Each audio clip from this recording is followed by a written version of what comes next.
योद्धा defence academy में आपका स्वागत है। बहुत दिनों के बाद आपसे मुलाकात हो रहा है, लेकिन अब हम लोग नए सिरे से और नए अंदाज में आपके सामने प्रस्तुत हो रहे हैं। जैसा आप जानते हैं कि दुनिया में कोई भी सेक्शन बंद हो जाए, लेकिन डिफेंस एक ऐसा सेक्शन है कि उस सेक्शंस में नियुक्ति की कोई भी प्रक्रिया कभी भी बाधित नहीं हो सकता है। भारत पाकिस्तान के बीच में तनाव हो, भारत चीन के बीच में तनाव हो या शांति की स्थिति भी हो, जो एक नियुक्ति की प्रक्रिया है वह नियुक्ति की प्रक्रिया लगातार जारी रहती है। वह एक रेगुलर रूटीन के तहत चलता रहता है। इसलिए बिना किसी आशंका का डिफेंस का जो काम है वह काम चलता रहेगा। इसलिए जो छात्र हैं उनसे मेरा अनुरोध है कि वह निश्चित रूप से अपना प्रिपरेशन को आगे बढ़ाते रहें और अपनी जो संभावना है उसको सुनिश्चित करें। अब जहाँ तक सवाल है कि डिफेंस में क्या सिलेबस है, क्या क्वेश्चन है, तो सबसे पहले आपको समझना होता है कि 4 सेक्शन, आप कोई भी कंपटीशन का एग्ज़ाम देते हैं, आप डिफेंस का एग्ज़ाम देते हैं, तो 4 सेक्शन से आपको क्वेश्चंस बनता है। एक सेक्शंस आपका हो जाता है जीके जीएस, जिसका मार्गदर्शन हम करते हैं। दूसरा सेक्शन हो जाता है इंग्लिश, अभिषेक सर इसका मार्गदर्शन करते हैं। बाकी 2 सेक्शंस भी है, मैथ, रीजनिंग, फिजिक्स भी पूछा जाता है, ये साइंस सेक्शन में ही आ जाता है। अब सवाल होता है कि आखिर करोड़ों युवाओं का जो जॉब के प्रति रुझान है उसमें कुछ लोगों का ही जो है अपने उद्देश्य की पूर्ति होता है और बाकी सारे लोग अपने उद्देश्य या अपने लक्ष्य तक नहीं पहुंच पाते हैं। क्योंकि ये सिलेबस का भाग नहीं है, लेकिन सिलेबस से भी ज़्यादा इम्पोर्टेंट है, क्योंकि जब तक हम चीज़ों को समझेंगे नहीं तब तक हम अपने लक्ष्य को सही ढंग से प्राप्त कर नहीं सकते हैं। अब बिना दिशा का ज्ञान हुए बिना अगर हम यात्रा शुरू कर देंगे तो हम गति कितना भी हमारा क्यों न ज़्यादा न हो, हम अपने लक्ष्य पर कभी नहीं पहुंच सकते हैं। इसलिए हमारी इस बातों को आपको गौर से समझने की ज़रूरत है कि आखिर वह क्या कारण है कि कुछ लोग फेल कर जाते हैं और क्या ऐसा कारण है जिसके कारण कुछ लोग पास कर जाते हैं। तो उसमें यही इसी में छिपा हुआ है। अब देखिए, आप लोग क्रिकेट बेहतर ढंग से खेले होंगे, ठीक है। आप देखिए कि क्रिकेट में चौगा छक्का लगते रहता है, बाउंड्री लगते रहता है। फिर भी इंटरनेशनल मैच में देखते होंगे आप कि एक एक रन के लिए बल्लेबाज पिच पर अपना जी जान लगा देता है, फील्डर उसको बचाने के लिए छलांग मार देता है। अगर उस एक रन का इम्पोर्टेंट नहीं होता तो इतने प्रयास करने की क्या ज़रूरत था? लोग आसानी से कह देता कि चौगा ही मार दो, छक्का ही मार दो। तो मैच को जीतने के लिए चौगे छक्के के साथ साथ इक्के दोगे का भी बहुत ज़्यादा रोल होता है। उसी तरह से हम इस कंपटीशन को समझेंगे। अब मान के चलिए कि किसी कंपटीशन में, जैसे डिफेंस वगैरह में, मान के चलिए अब जैसे परसेंटेज 100 पर फिक्स होता है, मैं 100 पर ही निश्चित कर रहा हूँ। अब ये 100 नंबर का एग्ज़ाम है। आपका जीके जीएस से क्वेश्चन आता है, इंग्लिश से क्वेश्चन आता है, मैथ से आता है, रीजनिंग से आता है, फिजिक्स से आता है। अब मान के चलिए कि किसी सेक्शन में ज़्यादा क्वेश्चन कहीं से आता है, किसी सेक्शन में कम होता है। लेकिन कंपटीशन इतना गलाकाट कंपटीशन है आज के समय में कि अगर आप इंग्लिश से मान के चलिए कि 20 क्वेश्चन पूछता है, आप इंग्लिश को सीधे नज़रअंदाज कर दीजिएगा, तो रियलिटी यही है कि आपका सिलेक्शन कभी नहीं होगा। जीके जीएस में आपका 20 क्वेश्चन पूछ रहा है, लेकिन अगर जीके क्वेश्चन अगर आप बंद कर, जीके जीएस का क्वेश्चन है, अगर जीके जीएस में से 20 क्वेश्चन पूछ रहा है, इसमें आप बेहतर परफॉर्मेंस नहीं करते हैं तो आपका रिजल्ट नहीं होगा। इसलिए सबसे पहला माइंड में आप यह सेट कर दीजिए कि कंपटीशन के पूरे सिलेबस को और जो भी वीडियो योद्धा डिफेंस एकेडमी के माध्यम से आपको प्रोवाइड किया जा रहा है, उसको एक एक वीडियो को सूक्ष्मता के साथ अध्ययन कीजिए। और हम लोग पूरे प्रयास के साथ जो भी फैकल्टी हैं वो सारा चीज़ आपको उपलब्ध करा रहे हैं। और इसके साथ आप जब तैयारी करेंगे तो शायद ऑफलाइन की जो आपका कमी महसूस हो रहा है वह कमी जो है वह महसूस नहीं होगा। इसलिए आप सारे चीज़ों को बेहतर ढंग से, अब जैसे मेरा इसमें जिम्मेवारी है, मेरा जिम्मेवारी है जीके जीएस को डेवलप करना। अब जानते हैं कि सबसे पहले जीके जीएस में क्या करना है, आप पहले भी जानते होंगे, थोड़ा सा इसको समझ लेंगे फिर हम लोग क्लासेस पर ध्यान देंगे। अब देखिए जीके जीएस में अनेक सेक्शंस होता है। जैसे सेक्शन क्या है, तो आर्ट्स सेक्शन है और साइंस सेक्शन है, इसके अलावा करेंट अफेयर्स है, जैसे फिजिक्स है, फिजिक्स,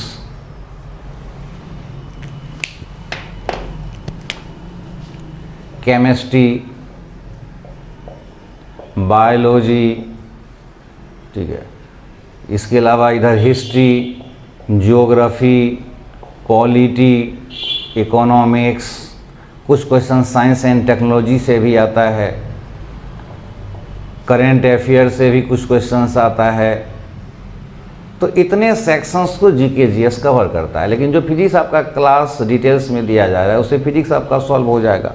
बाकी यहाँ कुछ ऑब्जेक्टिव क्वेश्चंस आएंगे, इसके लिए भी क्लासेस आपको विभिन्न टीचर्स के द्वारा या मेरे द्वारा ही आपको उपलब्ध कराया जाएगा। अभी हम लोग आर्ट्स पेपर में जैसे सेक्शंस है, ये सेक्शन को हम लोग बांट के पढ़ेंगे।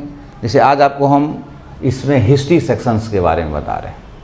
अब देखिए डिफेंस सेक्टर में विभिन्न तरह का एग्जामिनेशन होता है, इसलिए बुद्धिमानी यही होता है कि कंपटीशन जिस तरह से तेज़ी से बढ़ रहा है, हम थोड़ा सा क्वालिटी के साथ पढ़ें ताकि हम बेहतर ढंग से वहाँ प्रदर्शन कर सकें और रिजल्ट में हमारा कोई किंतु परंतु लेकिन और बट जैसे समस्या से हम दूर रहें।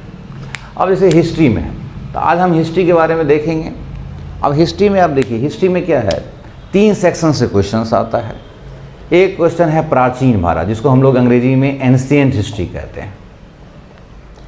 दूसरा सेक्टर है मध्यकालीन भारत। अब मध्यकालीन भारत जिसको हम लोग मिडिएवल हिस्ट्री कहते हैं। तीसरा है आधुनिक भारत, जिसको हम लोग मॉडर्न हिस्ट्री कहते हैं। अब देखिए, अब इन सेक्शन में भी अब आप देखेंगे कि सबसे ज़्यादा मॉडर्न हिस्ट्री से क्वेश्चन पूछता है। अब आप देखिए कि जैसा मैंने अभी बताया आपको कि अब प्राचीन भारत है, अब यहाँ से मान के चलिए कि 2 ही क्वेश्चन आता है। मध्यकालीन भारत है, 2 ही क्वेश्चन आता है। अब यहाँ से ज़्यादा क्वेश्चन आता है, लेकिन इस 2 को हम छोड़ के नहीं जा सकते हैं। इस 2 को हम नहीं छोड़ सकते हैं क्योंकि यह 2 हमारे लिए सिलेक्शन में डिसाइडिंग होने वाला होता है। इसलिए हमको पूरे सिलेबस को देखना होता है। अब सेलेक्टिव होकर आप तैयारी नहीं कर सकते हैं कि चलो मॉडर्न हिस्ट्री पढ़ लेते हैं, मिडिएवल को छोड़ देते हैं, एंशिएंट को छोड़ देते हैं। एक ही क्वेश्चन आ गया मान के चलिए, तो जिस लेवल में आता है, जिस तरह का क्वेश्चंस आता है, कम से कम उस लेवल को तो हमको फॉलो करने की ज़रूरत पड़ता है। तो उस लेवल को हम लोग फॉलो करने का हमेशा प्रयास करेंगे। तब आपका क्या होगा कि कंपटीशन में आप 100% प्रिपेयर होके जाएंगे और आपको सफलता मिलेगा। अब छात्रों के साथ एक समस्या क्या होता है कि जैसे आप साइंस स्ट्रीम से आते हैं, आपने कभी हिस्ट्री पढ़ा नहीं, क्योंकि मैं अभी आज इतिहास पर ही बात कर रहा हूँ। बाकी सब्जेक्टों पर जैसे जैसे हम आएंगे उन सब्जेक्टों पर हम बात करेंगे, ठीक है। अब जैसे आप साइंस स्ट्रीम के हैं, तो अगर आपको हम सीधे यहाँ से शुरू हो जाते हैं या यहीं से शुरू हो जाते हैं, तो आपका एक कॉन्सेप्ट डेवलप होने में थोड़ी सी समस्या आ जाता है। किया यहाँ से भी जा सकता है, लेकिन कॉन्सेप्ट को समझने में थोड़ा सा दिक्कत होगा। इसलिए हम एक आज व्यू पेश कर रहे हैं। उस व्यू के आधार पर हम इतिहास को कैसे समझेंगे, क्योंकि कहा जाता है कि अक्रमबद्ध ज्ञान, जो बिना प्रक्रिया का ज्ञान है, वो हमारे अंदर अराजकता पैदा कर देती है। और जब व्यक्ति के अंदर अराजकता पैदा हो जाता है तो उसके व्यक्तित्व का निर्माण नहीं होता है। व्यक्तित्व के निर्माण जब नहीं होता है तो उसका सिलेक्शन भी नहीं होता है। इसलिए हमें क्रमिक ढंग से आने की ज़रूरत है। आप वीडियो क्लासेस के माध्यम से पूरे व्यू को समझेंगे और मेरा जो तरीका होगा, जैसे अब हिस्ट्री है तो हिस्ट्री को पढ़ने का मतलब मेरा यह होना चाहिए कि अगर हिस्ट्री सेक्शन से क्वेश्चन कोई पूछ रहा है तो हमारा गलती नहीं होना चाहिए। हम उसी उद्देश्यों को बढ़ाते हुए अपने प्रिपरेशन को आगे बढ़ाएंगे। जो भी डाउट रहेगा आप कमेंट के माध्यम से उस डाउट को आप रख सकते हैं, हम उस डाउट को भी क्लियर करते हुए चलेंगे, ठीक है। अब जैसे यहाँ देखेंगे व्यू क्या है।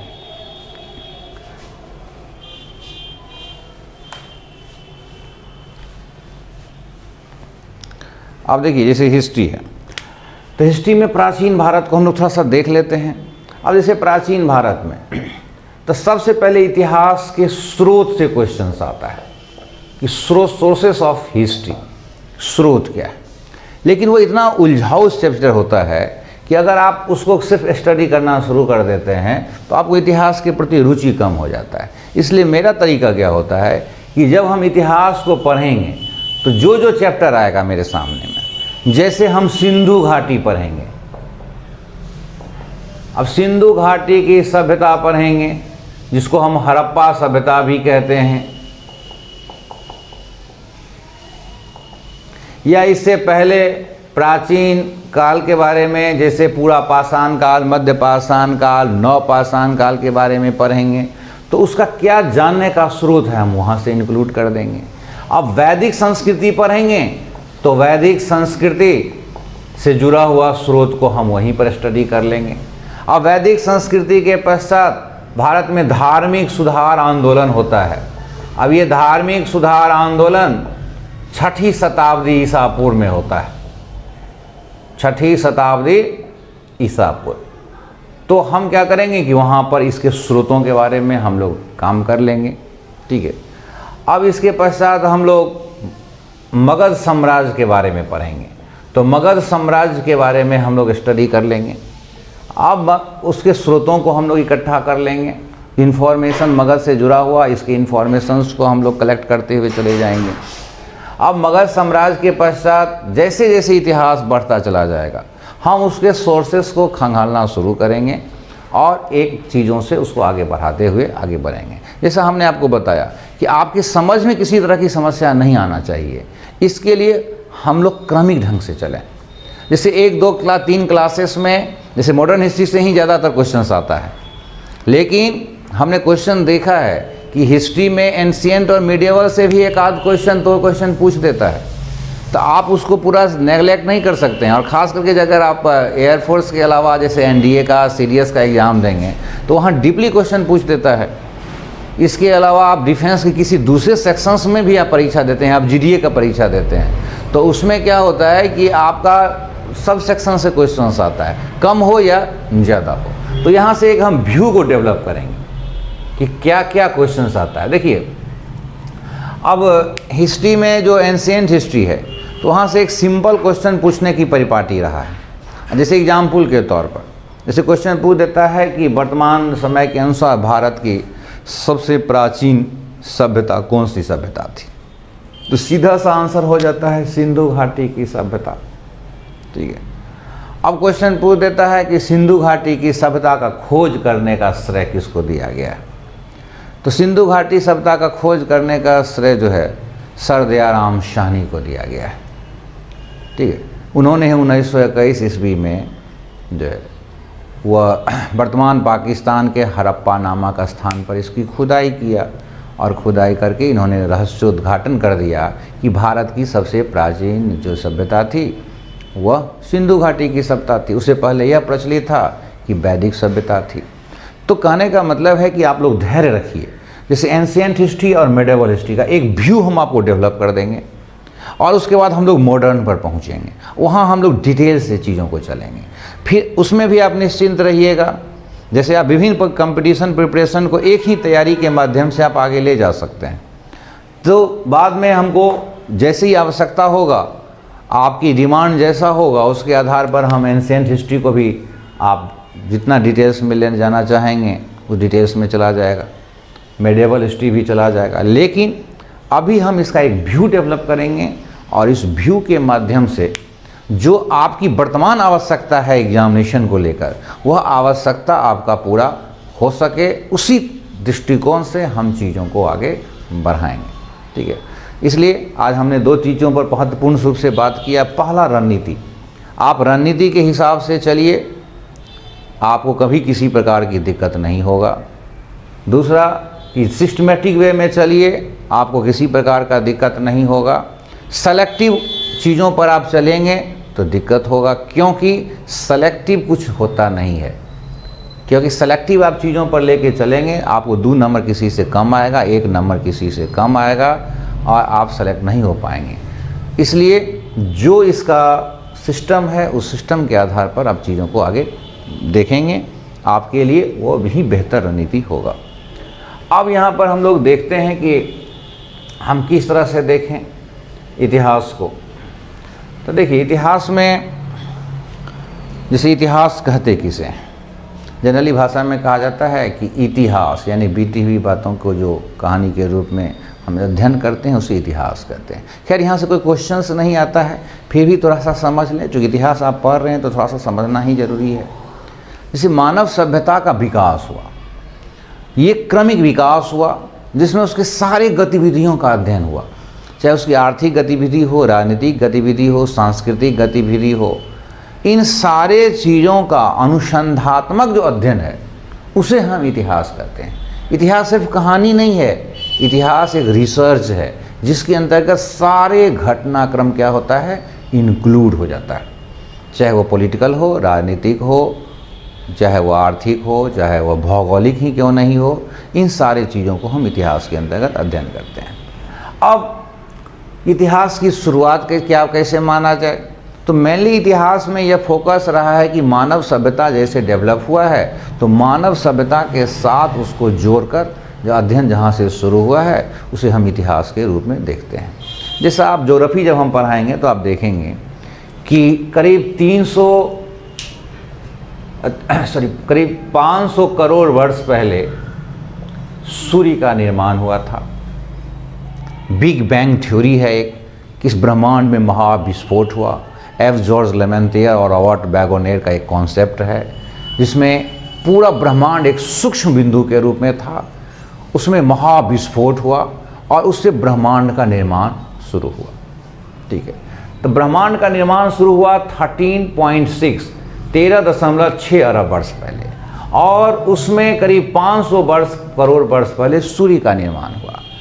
इस 500 करोड़ वर्ष के में 460 करोड़ वर्ष पहले इसी सूर्य को टूटा और अन्य ग्रह का निर्माण हुआ। उसी अन्य ग्रह में पृथ्वी का भी निर्माण हुआ। अब इस पृथ्वी पहले आग का गोला था, यहाँ पर कोई भी मानवीय जीवन संभव नहीं था। जब आप बायोलॉजी पढ़ेंगे तो आप देखेंगे कि माइकोप्लाज्मा गैलेसेप्टिकमा नामक जीवाणु के माध्यम से, वायरस के माध्यम से मानव पृथ्वी पर जीवन की उत्पत्ति हुआ। और बड़ा चौंकाने वाली बात है कि जिस समय में जीवन की उत्पत्ति हुआ उस समय में ऑक्सीजन गैस उपलब्ध नहीं था। ठीक है, ऑक्सीजन गैस जो है सो उसी के द्वारा निर्मित हुआ और इस तरह से पृथ्वी पर जीवन की संभावनाएं शुरू हुई। ठीक है, अब धीरे धीरे क्रमिक विकास, जब आप बायोलॉजी पढ़ेंगे तो लेमार्क का सिद्धांत पढ़ेंगे, चार्ल्स डार्विन का सिद्धांत पढ़ेंगे, ठीक है, ह्यूगो डी ब्रीज का सिद्धांत पढ़ेंगे। वो एक अलग प्रक्रिया है, जहाँ मौका मिलेगा वहाँ आपको समझने की ज़रूरत है। इस तरह से धीरे धीरे जीवों का विकास हुआ और विभिन्न क्रमिक प्रक्रिया को होते हुए ये मानव जो है होमो सैपियंस का उदय करीब 36,000 वर्ष पहले पृथ्वी पर हुआ। कहीं आप यहाँ 30,000 वर्ष भी देखेंगे, लेकिन विकल्प में अगर 30,000 आता है तो 30,000 से 40,000 के बीच में कुछ भी विकल्प आता है तो आप नन ऑफ दीज में नहीं जाएंगे, उस विकल्प को आंसर मार देंगे। अब मानव पृथ्वी पर आ गया और पृथ्वी पर मानव आ गया तो मानव की गतिविधियां शुरू हो गई। अब इन गतिविधियों के साथ इतिहास का निर्माण प्रक्रिया शुरू हो गया। अब यहाँ आपको समझना होगा कि इतिहास का निर्माण तो शुरू हो गया, लेकिन उस समय में मानव के पास बहुत ज़्यादा ज्ञान नहीं था। उस समय का कोई लिखित साक्ष्य हमको उपलब्ध नहीं था। तो उस समय का इतिहास को आखिर पढ़ा कैसे गया, उस समय के इतिहास को लिखा कैसे गया, उस समय की पूरा पाषाण काल शब्द आप सुनते होंगे, पूरा पाषाण काल, मध्य पाषाण काल, नव पाषाण काल। देखिए, आपको रिसर्च पर नहीं जाना है, हम थोड़ा सा आपको समझ में आए इसलिए हम थोड़ा सा ये चीज़ों को बता रहे हैं। अब पूरा पाषाण काल, तो पूरा पाषाण काल का मतलब क्या हुआ कि वह कालखंड जिसमें मानव की प्रारंभिक अवस्था का जो कालखंड था उसको हम पूरा पाषाण काल कहते हैं, जो एक लंबा समय से चलता रहा। विभिन्न विद्वानों के बीच में समय को लेकर जो विवाद है उस विवाद के कारण हम पूरा पाषाण काल का कोई एक निश्चित समय निर्धारित करने में सक्षम नहीं होते हैं। ये एक विवाद का विषय है, इसलिए इसका हम लोग कोई निश्चित समय निर्धारित नहीं करते हैं। ठीक है, विभिन्न विद्वान अपने अपने ढंग से निश्चित करता है, इसलिए एग्जामिनेशन में इसका कोई पीरियड और टाइम नहीं पूछा जाता है। हाँ, एक क्वेश्चन पूछा जाता है कि मानव ने सबसे पहले आग का प्रयोग किस समय में शुरू कर दिया। तो आग का प्रयोग शुरू कर दिया पूरा पाषाण काल में, लेकिन पूरा पाषाण काल के इनिशियल स्टेज में आग का प्रयोग नहीं किया उसने। पूरा पाषाण काल के लास्ट स्टेज में उसने अग्नि के प्रयोग के बारे में जानकारी प्राप्त कर लिया। यानी आपको एक क्वेश्चन ऑब्जेक्टिव पूछता है कि मानव ने सबसे पहले आग का प्रयोग किस काल में किया, तो सीधा एक सा आंसर होगा पूरा पाषाण काल। अब देखिए मध्य पाषाण काल। अब क्वेश्चन दूसरा पूछ देता है कि मानव ने किस काल में पशुपालन करना शुरू कर दिया। अब देखिए इतिहास है जिसका कोई और अंत नहीं है। आप यूपीएससी की तैयारी करेंगे तो इस मध्य पाषाण काल, पूरा पाषाण काल पर एक एक मेरा वीडियो क्लास आता है, एक एक क्लासेस उस पर है, कम से कम 2-2.5 घंटा 2-2 घंटे का। लेकिन यहाँ आपको जो क्वेश्चन पूछता है हम उस पर माइंड कंसंट्रेट कर रहे हैं कि आप कम से कम इतना जान लीजिए कि पूरा पाषाण काल से एक क्वेश्चन आप जान लेते हैं तो यहाँ से क्वेश्चन आपका मिल जाएगा, 100% गारंटी रहता है। अब मध्य पाषाण काल है तो यहाँ से एक क्वेश्चन पूछता है कि मानव ने सबसे पहले पशुपालन किस काल में शुरू किया। तो मध्य पाषाण काल में शुरू किया। भारत में भी सबसे पशुपालन पहले कहाँ शुरू किया, तो मध्य पाषाण काल से शुरू किया। मध्य पाषाण काल के लास्ट स्टेज में करीब 10,000 BC के आसपास इसने पशुपालन का काम किया। ठीक है, आदमगढ़ और बागोनेर ये दो जगह है जहां पर पशुपालन का साक्ष्य मिला है। लेकिन क्वेश्चन देखिए थोड़ा सा घुमा देता है कि मानव ने व्यापक रूप से पशुपालन कब किया। तो व्यापक रूप से पशुपालन पूछेगा तो हम लोग आ जाएंगे नव पाषाण काल में। देखिए क्वेश्चन 2 हो गया, मानव ने पशुपालन कब शुरू किया, तो मध्य पाषाण काल। अब मानव ने व्यापक रूप से पशुपालन कब शुरू किया, तो नव पाषाण काल। तो यहां से अभी तक हम 2-3 क्वेश्चन सीख लिए हैं। मानव ने अग्नि का प्रयोग कब किया, तो पूरा पाषाण काल। मानव ने पशुपालन कब शुरू किया, तो मध्य पाषाण काल। लेकिन मानव ने व्यापक पशुपालन कब शुरू किया, तो नव पाषाण काल। अब इस दोनों का हम टाइम पीरियड पर रिसर्च नहीं करेंगे, वो रिसर्च का विषय है और विवाद भी है। हम इस नव पाषाण काल पर हम टाइम पीरियड भी निर्धारित करेंगे। जैसे मैंने क्या बताया कि आपको इतिहास में एक व्यू डेवलप करना है, और जब तक व्यू नहीं डेवलप होगा, जब तक आपका कॉन्सेप्ट नहीं निर्मित होगा, आप चीज़ों को याद नहीं कर पाएंगे। और अगर आप कॉन्सेप्ट धीरे धीरे डेवलप कर लेंगे, जितना इजी आप समझ सकते हैं, आप हमको जो भी चीज़ें दिक्कत होता है आप कमेंट के माध्यम से दीजिए, हम आपकी बातों को गौर से समझेंगे, आपकी समस्या को आप गौर से समझेंगे। कभी हम भी आप ही की तरह स्टूडेंट हुआ करते थे, हमको भी कुछ समझ में नहीं आया करता था, लेकिन उस समय की व्यवस्था यह थी कि हम टीचर से कुछ बोल भी नहीं सकते थे, क्योंकि टीचर के सामने बोलने का अलाउ नहीं हुआ करता था। आज भी बहुत जगह है कि आप टीचर से कुछ बातचीत नहीं कर सकते हैं, कुछ बोल नहीं सकते हैं, लेकिन हम आपके सुझाव को, आपके समझ में अगर दिक्कत होता है तो हम उसका स्वागत करते हैं। हमको लगता है कि नहीं ये नीड है, इसलिए कभी भी अगर आपको समझने में दिक्कत होता है कोई बात, आप एक बार में नहीं समझ पा रहे हैं, दूसरे बार में भी आप नहीं समझ पा रहे हैं, तो आप जितनी बार में समझना चाहते हैं आप समझ सकते हैं। कमेंट के माध्यम से आप लिखिए, हम भरसक प्रयास करेंगे कि आपको उसको चीज़ों को समझा दें। ठीक है, स्टूडेंट का अगर आप नहीं चीज़ों को जाने तो कोई गुनाह नहीं है, लेकिन पढ़ के नहीं जानना यह सबसे बड़ा गलती होता है। हमको बिल्कुल गुस्सा नहीं चढ़ता है, बिल्कुल हमको दिक्कत नहीं होता है कि कोई विद्यार्थी क्यों नहीं समझ पा रहा है। अगर आप समझ नहीं पा रहे हैं तो ज़रूर कहीं समझने प्रक्रिया में गलती है या दिक्कत है। हम भरसक प्रयास करेंगे कि आप चीज़ों को आसानी से समझिए। जैसे अभी हमने 3 क्वेश्चन यहाँ से सॉल्व किया। जीके जीएस का सिंपल फार्मूला है, बाकी सब्जेक्ट का भी सिंपल फार्मूला है। मैं पढ़ाता हूँ जीके जीएस अवश्य, लेकिन कंपटीशन निकलता कैसे है यह सिद्धांत बहुत अध्ययन के पश्चात, अध्यापन का कार्य करने के पश्चात डेवलप हो चुका है कि आखिर रिजल्ट होता कैसे है। अगर आप एक दिन में मैथ पढ़ते हैं 10 क्वेश्चन, तो आप सिर्फ इतना टारगेट रख लीजिए कि हमको इस 10 में से कोई क्वेश्चन पूछ दिया तो गलती नहीं होगा। अगर इंग्लिश में सर 20 क्वेश्चन पढ़ा रहे हैं तो आप ध्यान रख लीजिए कि 20 में से कोई पूछ दिया तो गलती नहीं करेंगे। जीके में अगर 20 पढ़ा रहा हूँ तो आप ध्यान रखिए कि अगर इस 20 को ही हम याद कर लिए तो मैं दावे के साथ कहता हूँ कि आप अपने जो लक्ष्य है उस लक्ष्य को सिर्फ प्राप्त नहीं करेंगे, अगर कोई बाधा होगा तो उस लक्ष्य को आप अपने पास खींच लेंगे, छीन लेंगे, क्योंकि आप योद्धा बनने चल रहे हैं। योद्धा अपने कर्म से, अपने विवेक से, अपने ज्ञान से चीज़ों पर नियंत्रण नहीं करता है, चीज़ों को अपने पास खींच लेता है। यही जज्बा होना चाहिए छात्रों को, बस एक तरीका सही ढंग से होना चाहिए। मैं यही मानता हूँ कि अगर तरीका मेरा सही होगा, काम हम बेहतर ढंग से करेंगे, तो दुनिया की कोई भी ऐसी संभावना, कोई भी ऐसा लक्ष्य नहीं है जिसको हम भेद नहीं सकते हैं, क्योंकि मानव की संभावना जो है उसका कोई सीमा नहीं है। और आप लोग तो अभी युवा हैं, बेहद युवा, और आप किसी भी चीज़ों को प्राप्त करने की क्षमता रखते हैं। आपकी क्षमता में किसी प्रकार की कमी नहीं है, ठीक है। आप नहीं जानते हैं, बढ़िया ढंग से चीज़ों को जानिए। हम आपके हमें साथ रहेंगे, पूरी मैनेजमेंट, पूरी टीम आपके साथ काम करेगा और आपकी हर एक समस्याओं को समझेगा। और यह जो आपदा आया है इसको अवसर के रूप में आप लीजिए, घर बैठे आसान तरीके से क्लासेस को कीजिए और सीखिए।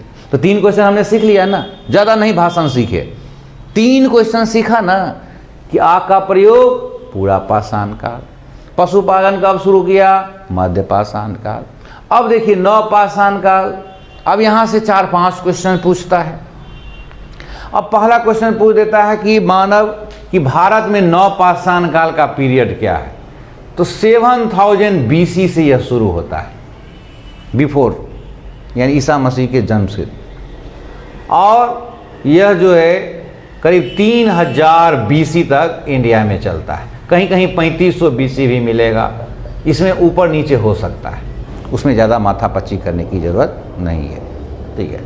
अब यहाँ क्वेश्चन पूछ देता है कि मानव ने सबसे पहले कृषि कार्य कब शुरू किया। अब देखिए क्वेश्चन को थोड़ा सा लैंग्वेज बदल देता है कि मानव कब जो है खाद्य संग्रहक से खाद्य उत्पादक हो गया, फूड कलेक्टर से फूड प्रोड्यूसर बन गया, तो नव पाषाण काल। क्योंकि इससे पहले मानव खेती नहीं करता था, वो जल में, जंगल में जो भी चीज़ें उसको मिलता था उसी को वो अपने भोजन के रूप में प्रयोग में लाता था। लेकिन अब इसने एग्रीकल्चर शुरू कर दिया, यानी कृषि कार्य शुरू कर दिया। अब देखिए कृषि से एक क्वेश्चन और पूछ देता है, आखिर यह भारत में इसने कृषि कार्य शुरू किया तो किया कहाँ पर। तो कृषि कार्य इसने शुरू किया, उस समय में भारत पाकिस्तान सब एक ही देश हुआ करता था, तो वह जगह का नाम था पाकिस्तान का मेहरगढ़। विकल्प में आएगा तो हम मेहरगढ़ ही मारेंगे।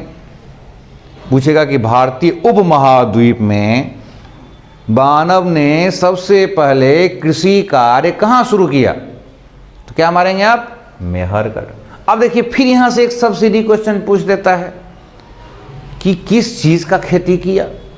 तो उसने गेहूं का खेती किया और जौ का खेती किया, गेहूं और जौ का खेती किया।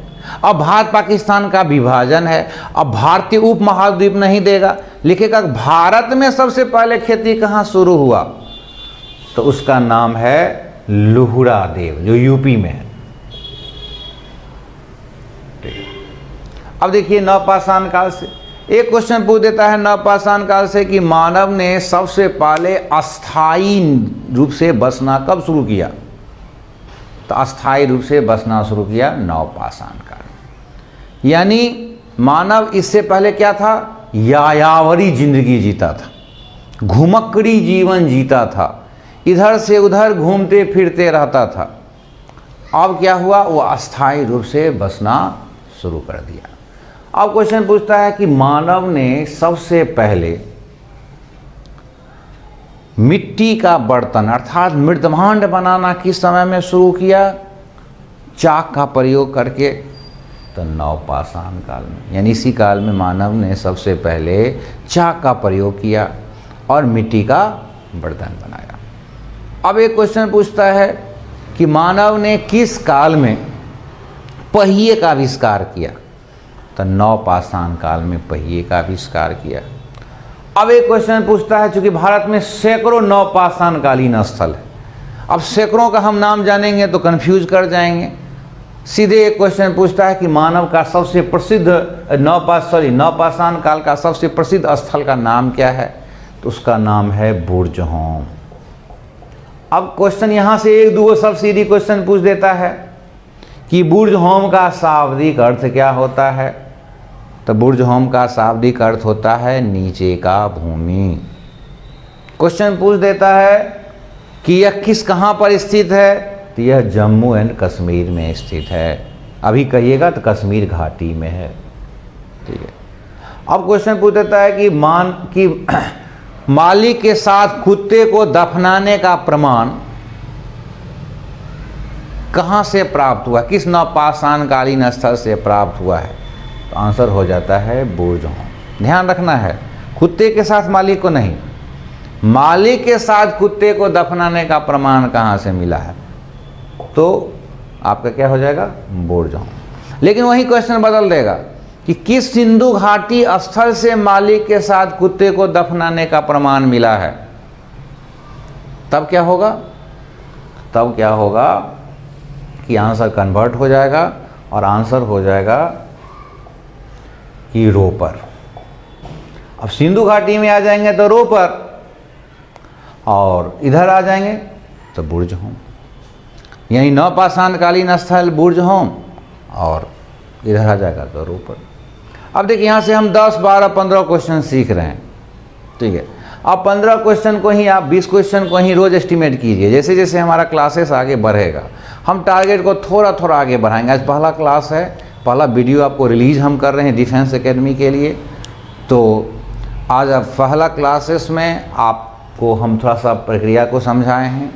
निराश मत होइए, क्योंकि हमने कभी आपदा को इस रूप में नहीं देखा है, लेकिन इतिहास के टीचर होने के नाते मैं आपको विशेष रूप से बताना चाहता हूँ कि मानव के ऊपर इससे भी बड़े बड़े आपदे आए हैं और मानव ने उसको कुशलता पूर्वक उसको झेला है और उस पर जो है सो अपना नियंत्रण किया है। यह विपदा भी छट जाएगी।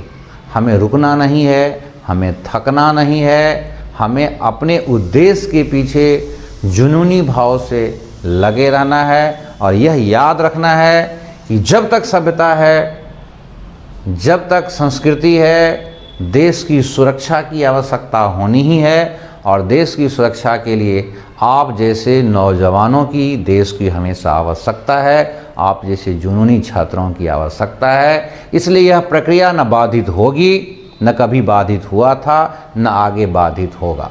इसलिए सभी प्रकार के शंकाओं को निर्मूल करके, उसको खत्म करके आप अपने लक्ष्य पर ध्यान में रखिए।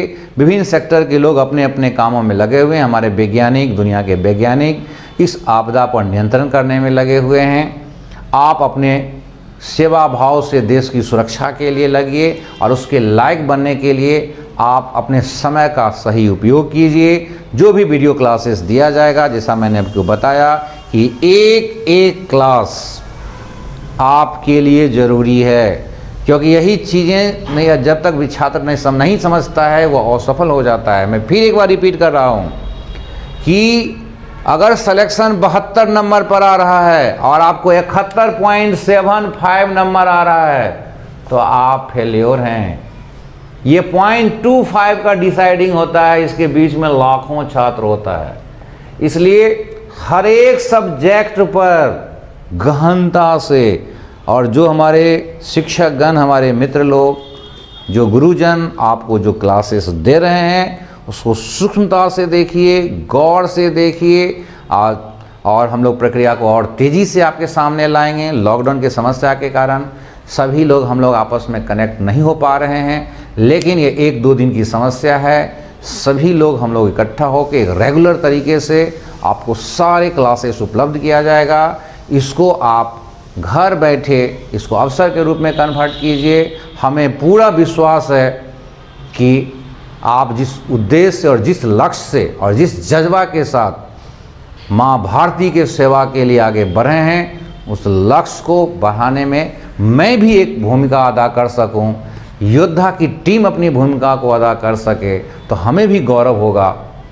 आपको कहीं कहीं लगेगा कि देश के इस गौरव जो जवान हैं, इस जवान के व्यक्तित्व के निर्माण करने में मेरा भी एक छोटा सा योगदान था। धन्यवाद, फिर हम लोग मिलते हैं।